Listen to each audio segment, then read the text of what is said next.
പിന്നൊരു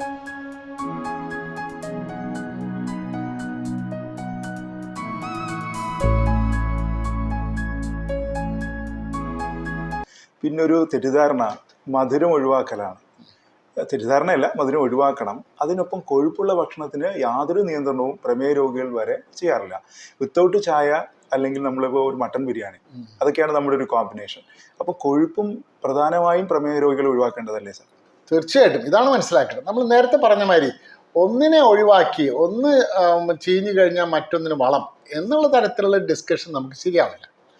മിതത്വത്തിലെല്ലാം ഞാൻ എൻ്റെ കുടുംബത്തിൽ കണ്ടിട്ടുള്ള ഒരു ചരിത്രമാണ് പറയുകയാണെങ്കിൽ, അവർ ഭക്ഷണത്തിൽ അല്ലെങ്കിൽ ചായയിൽ ഒരു വിധത്തിലും പഞ്ചസാര ഇടില്ല. നമ്മൾ ചായയിൽ പഞ്ചസാര 1 സ്പൂൺ അല്ലെങ്കിൽ 2 സ്പൂൺ, അതുകൊണ്ട് ഒരു ഗുണവുമില്ല. ഭക്ഷണം മൊത്തത്തിൽ കുറയ്ക്കുകയല്ലാതെ ഒരു സ്പൂൺ പഞ്ചസാര ഉപയോഗിക്കുന്നില്ല എന്ന് വെച്ചുകൊണ്ട് അതൊരു ചികിത്സാവിധിയായിട്ടോ ആരോഗ്യപരമായ ഒരു പ്രവണതയായിട്ടോ നമുക്കത് കണക്കാക്കാൻ കഴിയില്ല എന്നാണ് എനിക്ക് പറയാനുള്ളത്. കൊഴുപ്പിന് നിയന്ത്രിക്കൽ ആവശ്യമാണ്. നിങ്ങൾക്കെല്ലാം കഴിഞ്ഞ കുറച്ച് നാളുകളായിട്ട് നമ്മളുടെ ജനങ്ങളുടെ ഇടയിൽ കീറ്റോ ഡയറ്റിനെ പറ്റി വളരെ കാര്യമായിട്ട് സംസാരിച്ചിരുന്ന കാലമുണ്ട്.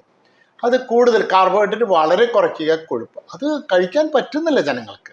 എത്ര ജനങ്ങൾ കഴിക്കും? വളരെ കുറച്ച് ദിവസം കൊണ്ട് നടക്കുകയല്ലാതെ സ്ഥിരമായിട്ട് കൊണ്ട് നടക്കാൻ കഴിയില്ല.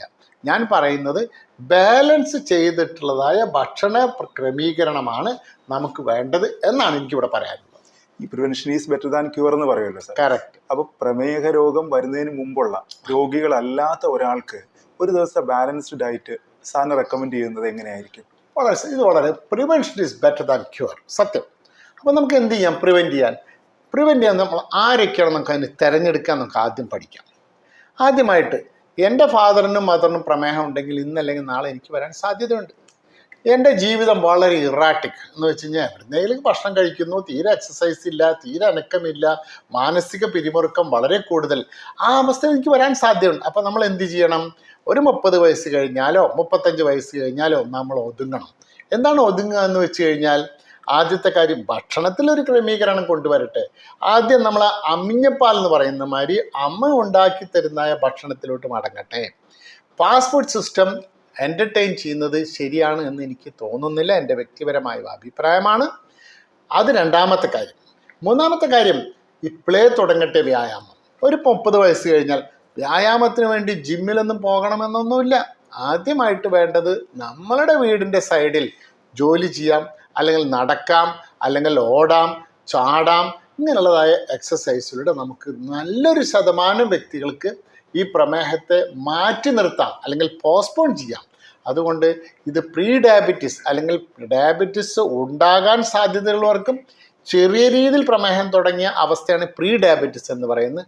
അവർക്കും നമുക്കിത് തുടർന്നില്ലെങ്കിൽ തുടങ്ങാം. തുടങ്ങിയില്ലെങ്കിൽ എന്ത് പറ്റുമെന്ന് വെച്ച് കഴിഞ്ഞാൽ, കേരളം ഏറ്റവും കൂടുതൽ ആരോഗ്യ രംഗത്ത് എത്രമാത്രം നമ്മൾ നേട്ടം കൈവരിച്ചോ അത് പുറകിലോട്ട് പോകാനാണ് ഈ ലെവലിൽ പോയാൽ സാധ്യത. അതുകൊണ്ട് തന്നെയാണ് കേരള ഗവൺമെൻറ്റും എല്ലാ സർക്കാർ അടിസ്ഥാനത്തിൽ വർക്ക് ചെയ്യുന്ന ഡോക്ടർമാരും സ്ഥാപനങ്ങളും ഈ പ്രീ ഡയബറ്റിസ് സ്പേസിൽ അല്ലെങ്കിൽ ഡയബറ്റിസ് പ്രിവെൻഷനെ പറ്റി വളരെയധികം സംസാരിക്കുന്നത്. അതിനു വേണ്ടിക്കൊണ്ട് തന്നെയാണ് ഇന്നത്തെ കാലത്ത് നമ്മൾ പറയുന്നത് ഡയബറ്റീസിൻ്റെ വെൽബീയിങ്ങും കിട്ടണമെങ്കിൽ വളരെയധികം പ്രമേഹം മൂർച്ഛിച്ചൊരു വ്യക്തിക്ക് ഒരിക്കലും കിട്ടില്ല. കിട്ടാൻ എന്താണ് വിദ്യ? വരാനുള്ളത് തടയുകയും വന്നു കഴിഞ്ഞാൽ ആ ആരംഭഘട്ടത്തിൽ തന്നെ ശരിയായ രീതിയിൽ ചികിത്സ ചെയ്യുക, നല്ല രീതിയിൽ മരുന്നുകൾ ചെയ്യുക. അതോടുകൂടി തന്നെ നമുക്ക് വെൽബീയിങ് നമുക്ക് മെയിൻറ്റെയിൻ ചെയ്യാൻ പറ്റും.